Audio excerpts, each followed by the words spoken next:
The Burton Center for Arts and Technology houses a well-respected welding program where students can earn 3 different national certifications. Welders continue to be in high demand and have the potential to make a great income.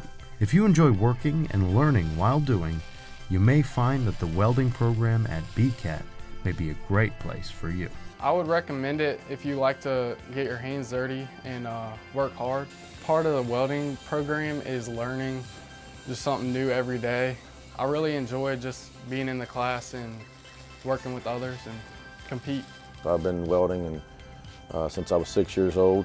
Been going into the garage with my dad since I was probably 3. I enjoy to try to pass that on to some young people that may or may not get that opportunity, and I would tell a student to take advantage of every opportunity given to them and try not to pass any of them by, because we didn't have the opportunities that we get to do now with taking them places and competitions and field trips and tours.